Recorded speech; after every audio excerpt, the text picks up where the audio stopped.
पर आज आप लोगों को इस वीडियो क्लास कक्षा में वाक्य वेद एवं रूपांतरण पढ़ाएंगे। बच्चों, आप जानते होंगे वाक्य क्या है। वाक्य की परिभाषा आप लोग यही जानते होंगे कि शब्दों के समूह को वाक्य कहते हैं। लेकिन शब्द क्या है? शब्द वर्णों के समूह को शब्द कहते हैं। वर्ण क्या है? सबसे पहले हम स्टार्ट करते हैं वर्ण। भाषा की सबसे छोटी इकाई को वर्ण कहते हैं। जो वर्ण होता है ध्वनि, वर्ण को हम ध्वनि भी बोलते हैं, वर्ण को हम अक्षर भी बोलते हैं। और वर्ण जो होता है उसके टुकड़े नहीं किए जा सकते हैं, जैसे आ क ख ग म इत्यादि, यानी स्वर और व्यंजन जितने वर्ण हैं सब वर्ण जितने भी हैं वो वर्ण कहलाते हैं। तो वर्ण हो गया। अब वर्ण शब्द आ गया। दो या दो से अधिक वर्णों के सार्थक समूह को शब्द कहते हैं। यदि मेरा शब्द वर्ण सार्थक नहीं है, निरर्थक है, तो शब्द नहीं कहलाएगा। जैसे अ प्लस ना प्लस र इक्वल टू अनार, क प्लस म इक्वल टू कम, क प्लस ल प्लस म कलम। ये सार्थक सब वर्णों का मेल है, इसलिए इसे शब्द कहते हैं। लेकिन इसे र आ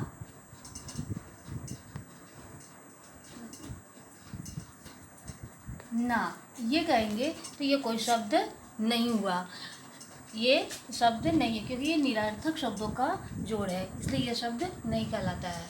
अब हम वाक्य बताएंगे। शब्दों का सार्थक समूह वाक्य कहलाता है, या कह सकते हैं अब पदों का सार्थक और व्यवस्थित समूह वाक्य कहलाता है।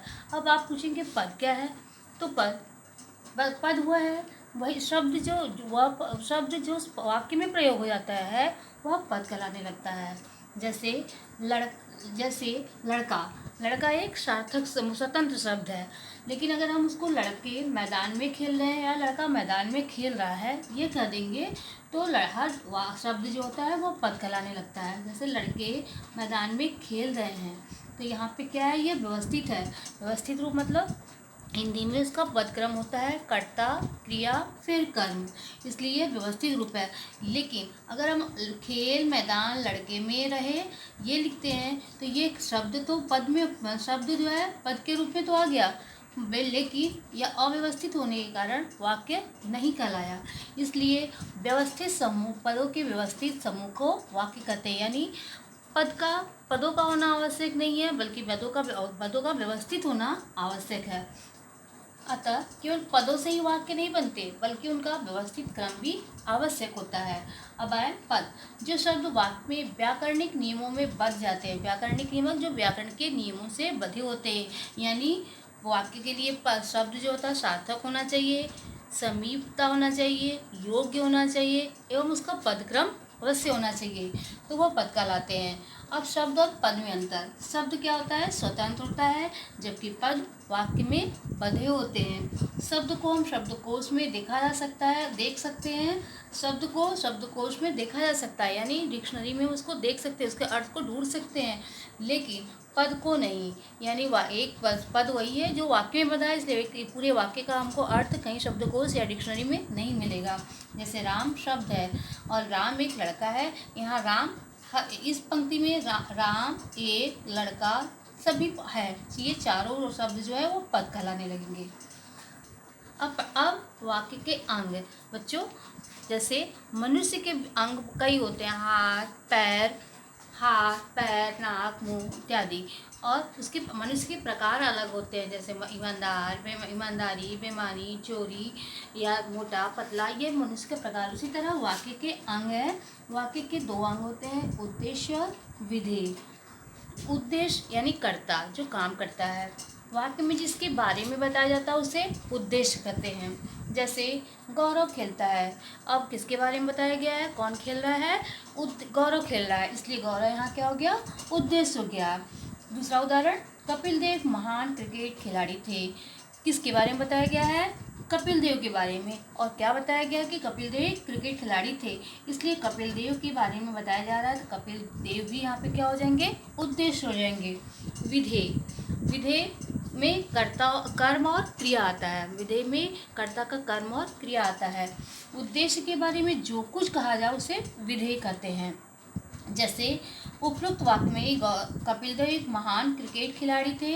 अब कपिल देव के बारे में बताया जा रहा है कि एक महान क्रिकेट खिलाड़ी थे, इसलिए एक महान क्रिकेट खिलाड़ी जो थे वह क्या हो जाएगा, उद्देश्य हो जाएगा, वह आपका विधेय हो जाएगा।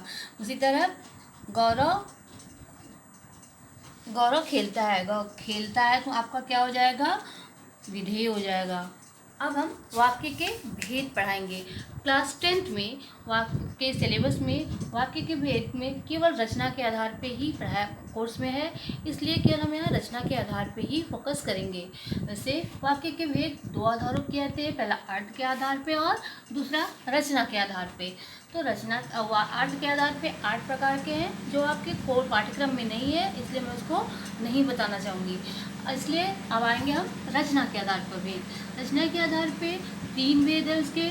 सरल वाक्य, जिसको हम साधारण वाक्य भी कहते हैं, संयुक्त वाक्य, मिश्रित वाक्य यानी मिश्र वाक्य, ये 3 हमारे रचना के आधार पे हैं। अब सरल वाक्य, जिस वाक्य में उद्देश्य एक या एक से अधिक हो किंतु विधेय एक हो, उसे सरल वाक्य कहते हैं। अभी हम बताएं कि उद्देश्य क्या है, कर्ता करने वाले बहुत सारे हो सकते हैं, एक से अधिक हो सकते हैं, लेकिन उनका कर्म और क्रिया केवल एक होगा। जैसे उदाहरण में पहले घोड़ा तांगा खींचता है, यहाँ पे एक घोड़ा मतलब है, लेकिन उद्देश्य एक है और एक ही विधेय भी, उनका कर्म और क्रिया भी एक ही है। दूसरा उदाहरण, अंशु, प्रवर और प्रखर एक साथ पढ़ते हैं, यहाँ पे अंशु, प्रवर और प्रखर 3 उद्देश्य हैं, लेकिन उनके क्रिया कर्म क्या है, एक साथ पढ़ाई करना, यानी और पढ़ते हैं एक ही साथ, इसलिए हमें अनेक उद्देश्य था, एक विधेय है। सरल वाक्य को साधारण वाक्य भी कहा जाता है, इसमें एक ही मुख्य क्रिया होती है।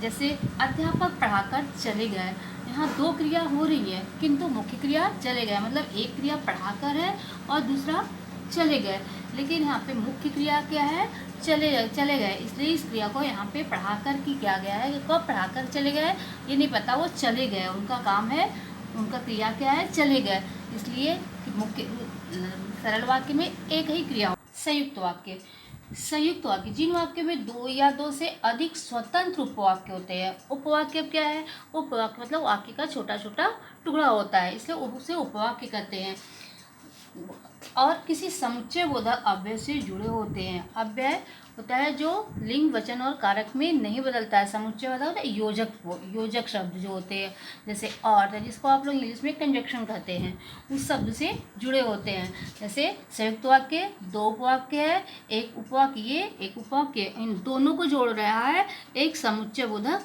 अव्यय। अब समुच्चय बोधक अव्यय में संयुक्त वाक्य 4 प्रकार के होते हैं। संयोजक मतलब किसी 2 शब्दों को जोड़ने वाला या 2 वाक्यों को जोड़ने वाला। विभाजक या इसको विभाजक मतलब अलग करने वाला, 2 वाक्यों को अलग करने वाले जो शब्द होंगे वह विभाजक कहलाते हैं। विरोध, 2 वाक्यों का विरोध, एक वाक्य का दूसरा वाक्य विरोध करता है, उसमें विरोध दर्शक कहलाते हैं। परिणाम, जो रिजल्ट देता है, दोनों वाक्यों का कारण बताता है। जैसे संयोजक में हम और, तथा, एवं प्रयोग करते हैं। जैसे राम दिल्ली गया और पुस्तक ले आया, तो यहाँ पे क्या हो गया, जैसे राम दिल्ली गया और पुस्तक ले आया।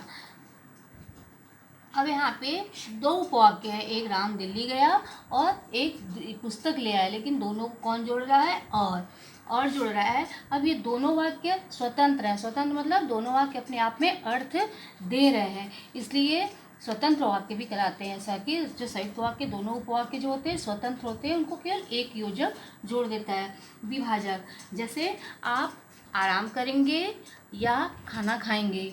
अब यहाँ पे आप आराम करेंगे, यहाँ पे भी एक वाक्य पूरा दिखाई दे रहा है, या खाना खाएंगे भी वाक्य पूरा है और उनको जोड़ रहा है, या पहला प्रश्न करना है अथवा दूसरा।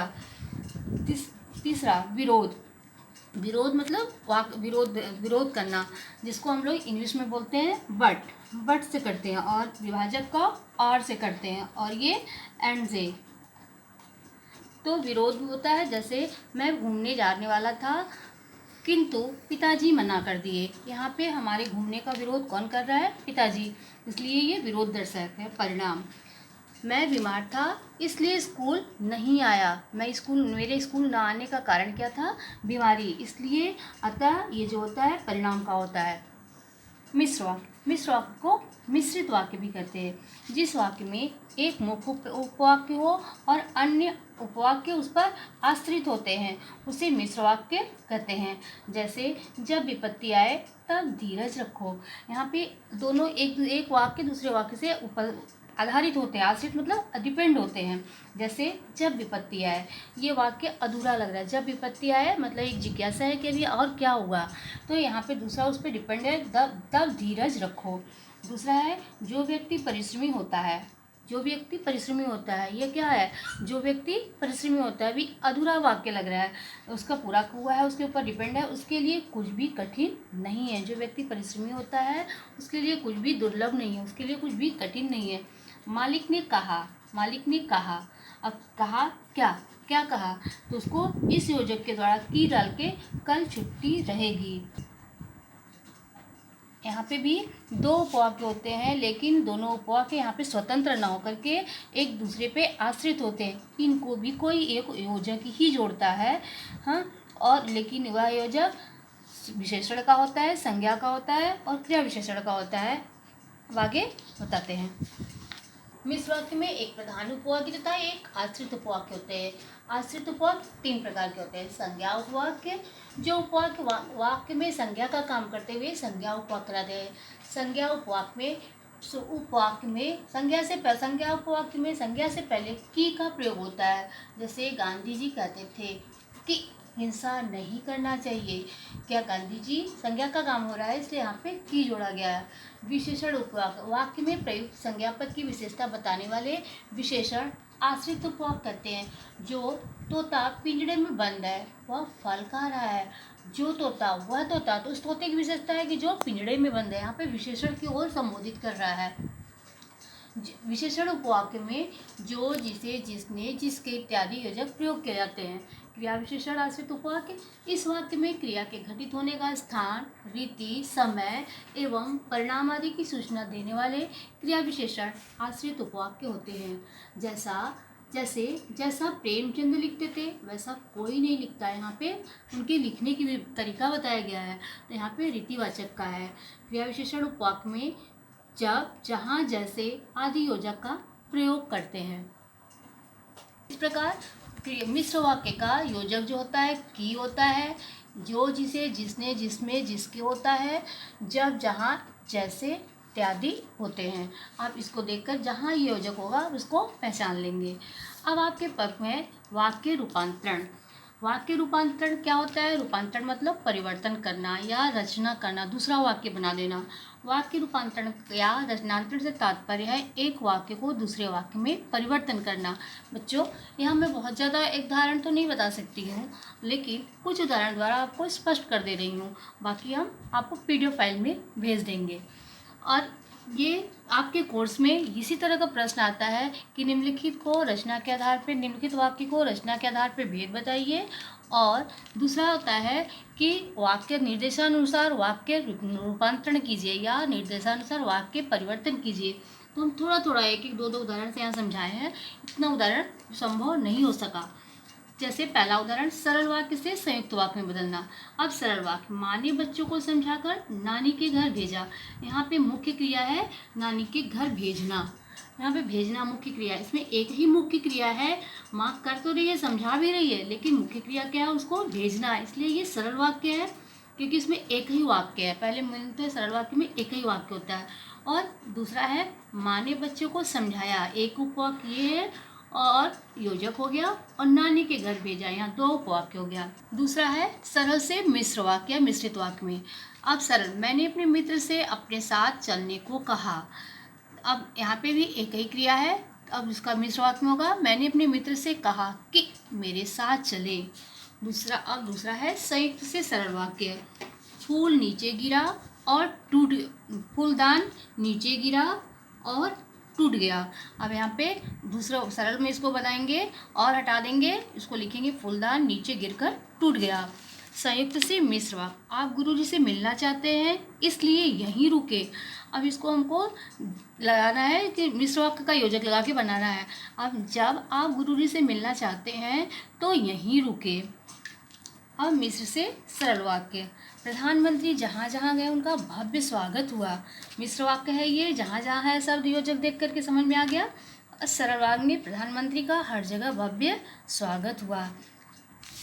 दूसरा है मिश्र से संयुक्त वाक्य, जैसे ही शेर दिखाई दिया वैसे ही लोग डर गए।